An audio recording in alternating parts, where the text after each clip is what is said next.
warahmatullahi wabarakatuh. Alhamdulillahilladzi hadana li hadza wa ma kunna linahtadiya laula an hadana Allah. Shalatan wa salaman ala habibina wa syafi'ina Muhammad ibni Abdullah sallallahu alaihi wasallam, amma ba'du.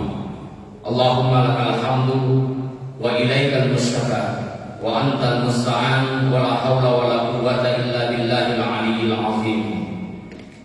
Yang saya hormati dan yang sama kita muliakan Bapak Wakil Gubernur, yang alhamdulillah pada kesempatan ini turut hadir sahur bersama dengan jamaah Masjid Raudah.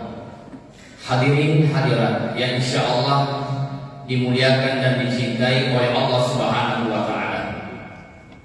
Rasulullah sallallahu alaihi wasallam bersabda, "Man ahabbani kana ma'i fil jannah."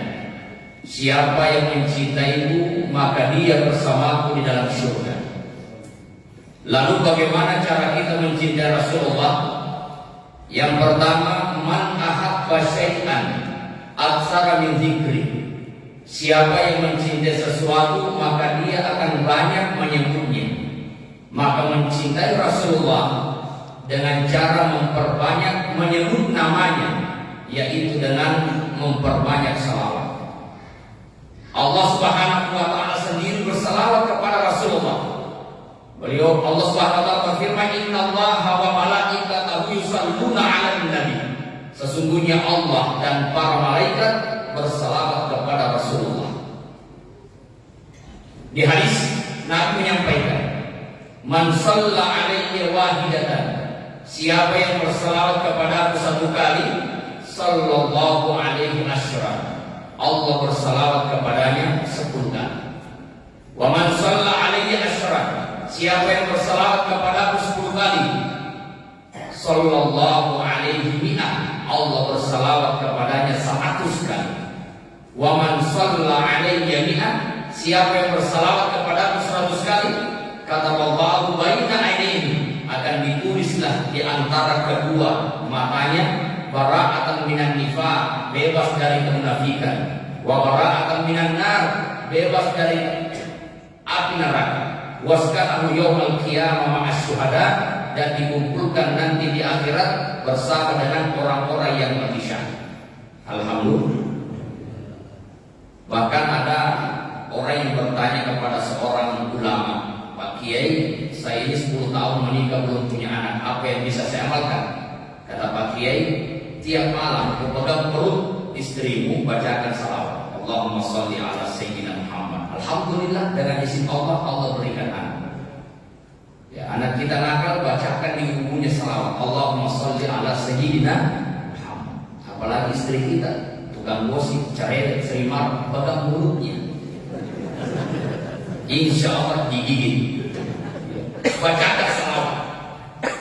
Jadi keberkahan salawat itu luar biasa, tidak bisa dianggap enteng. Bahkan kata Rasulullah, siapa yang bersalawat kepada aku di hari Jumat dan di malam Jumat, maka malaikat Jibril akan menyampaikan salawat itu kepada aku secara langsung, dan aku sendiri, kata Nabi, menjawabnya.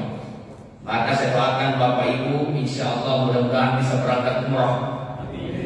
Apalagi berziarah ke makam Rasulullah yang jaraknya tinggal 1 meter 2 meter di hadapan kita.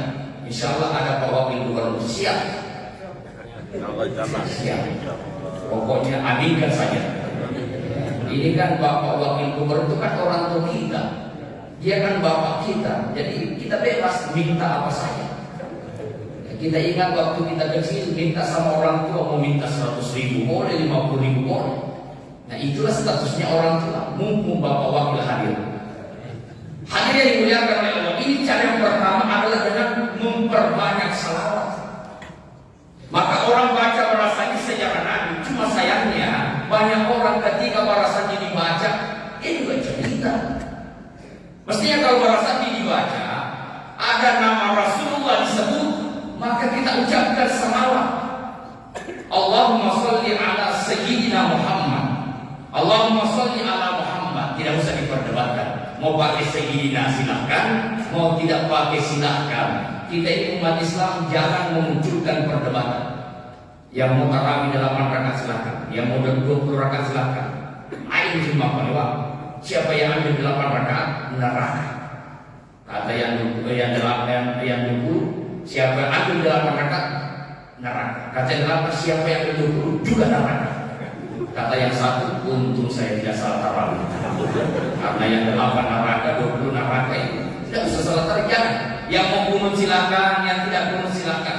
Karena ini perbedaan dari dulu memang sudah berbeda.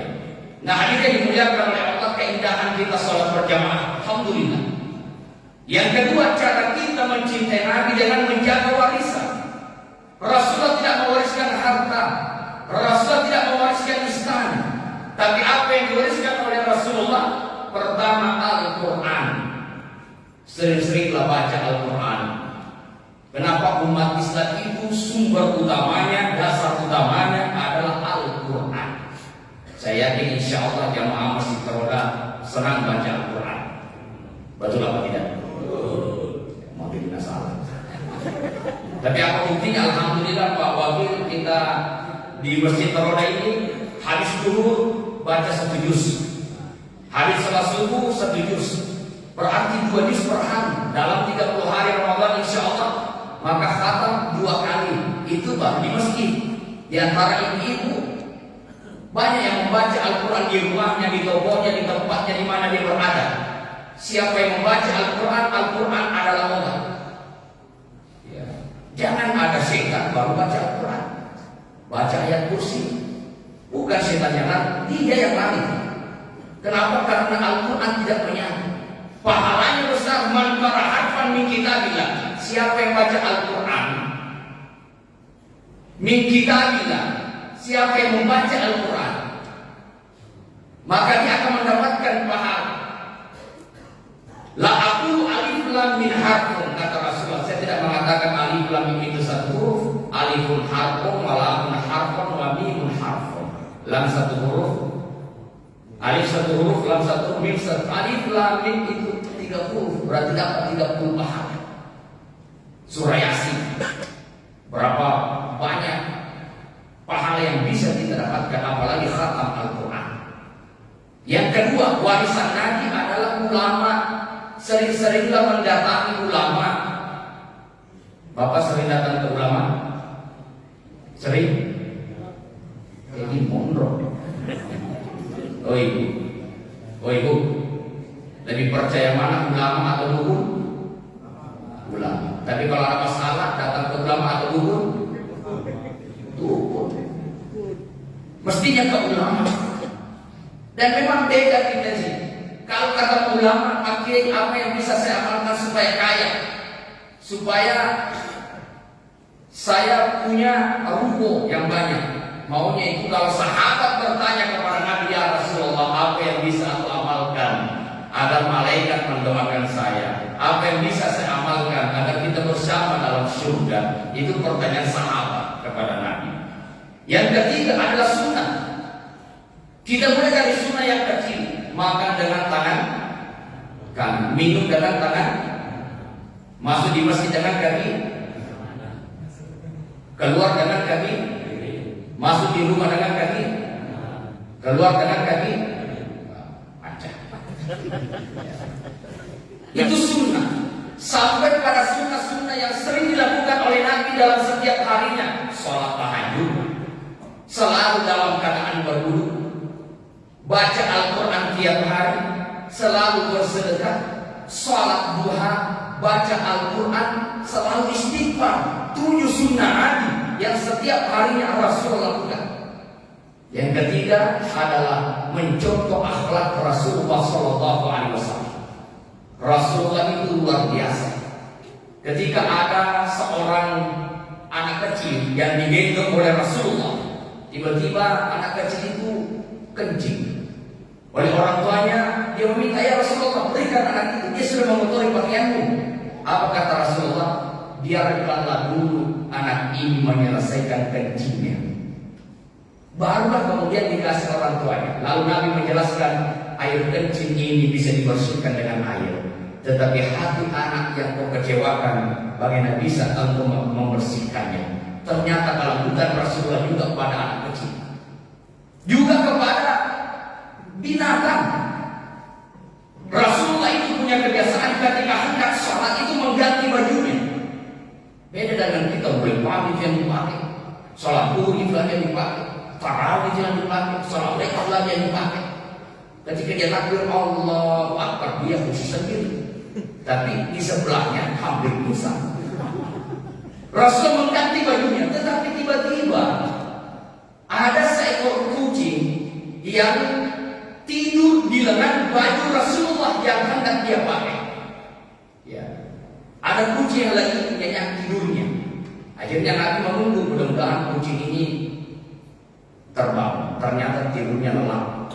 Ya sama lah kalau kita ceramah biasa 1-2 ada yang dalam tidurnya. Ya.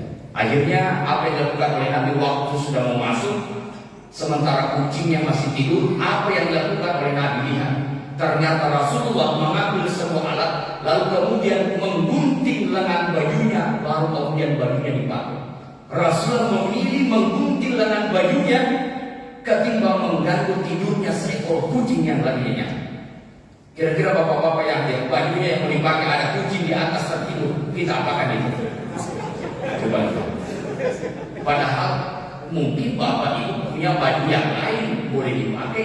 Berapa banyak bajunya di lemari, jangan ganggu tidurnya seekor kucing. Nabi kan bajunya 2 yang dia pakai dan sementara yang dia simpan. Maka Rasulullah memilih memotong lengan bajunya ketimbang mengganggu tidurnya seekor kucing yang lain. Itu kan akhlak yang luar biasa. Akhlaknya terhadap istrimu apalagi. Suatu ketika Nabi SAW pulang tengah malam karena banyaknya orang yang bertanya di masjid. Tiba di rumah Rasulullah mengetuk pintu 3 kali, memberi salam 3 kali, istrinya sudah tertidur. Apakah Nabi terus membangunkan? Tidak. Nabi menggelar sorbannya, tidur di depan pintu. Sebuah hari Aisyah terbangun, meraba di sampingnya tidak ada Rasulullah. Dia terbangun membuka pintu rumahnya. Ternyata duluan Rasulullah berdiri dan memohon maaf. Wahai Adinda, ya Humairah, wahai istriku yang pipinya kemerah-merahan, maafkan aku yang terlambat pulang karena banyaknya orang yang bertanya di masjid. Saya juga pernah coba ini. Bulan ceramah, tiba di rumah 2:30, saya mengetuk pintu 3 kali, memberi salam 3 kali. Saya kan yang sering ceramahkan. Akhirnya saya praktekkan. Saya ambil sejenak, saya gelar sejenak itu di depan pintu. Ternyata tidak cukup 1 menit, banyak nyamuk yang datang. Akhirnya saya kembali mengetuk pintu. Ini luar biasa Rasulullah SAW terhadap orang tua. Suatu ketika Nabi melewati sebuah daerah, tiba-tiba Nabi melihat seorang orang tua, seorang kakek yang tertatih-tatih caranya berjalan karena faktor usia. Lalu Nabi datang menawarkan bantuan, wahai si kakek, bagaimana kalau aku menggendongmu sampai di rumahmu? Alhamdulillah, akhirnya Rasulullah itu kemudian menggendong, mengangkat dia, menempatkan di belakang punggungnya, digendonglah si kakek itu. Sementara digendong, si kakek berkata begini, wahai anak muda, kamu adalah orang yang baik. Berapa banyak anak muda yang lewat tidak ada yang mau menolong saya, hanya kamu ini orang yang baik. Satu pesan saya, wahai anak muda, jangan engkau pernah percaya orang yang bernama Muhammad. Muhammad itu pembohong, Muhammad itu gila, Muhammad itu tukang sihir. Padahal siapa yang menggendong dia? Rasulullah Muhammad. Andai macam kita, oh selesai kok. Mungkin kita mengatakan kamu turun, yang kau ceritakan itu adalah saya. Itu masih mati daripada kita lempar dia, apalagi sudah tua. Tetapi apa kata apa yang dilakukan oleh Rasulullah? Dia mendengar Rasulullah itu pembohong, Rasulullah itu tukang sihir. Ternyata Rasulullah makin memperbaiki caranya menggendong si kakek. Bahkan Rasulullah sebenarnya mengajak juga dia keliling-keliling. Kenapa? Agar si kakek itu merasakan kehangatan gendongan Rasulullah. Sampailah di rumahnya, Rasulullah meletakkannya dengan lembut. Lalu kemudian Nabi berkata, wahai si kakek, saya mohon permisi untuk pulang ke rumah. Apa kata si kakek? Wahai anak muda, sebelum engkau meninggalkan saya ingin tahu siapa namamu, wahai anak muda. Kata Rasulullah, saya Muhammad. Muhammad siapa? Muhammad yang kau katakan pembohong. Andai macam kita, paling bersih. Wassalamualaikum warahmatullahi wabarakatuh.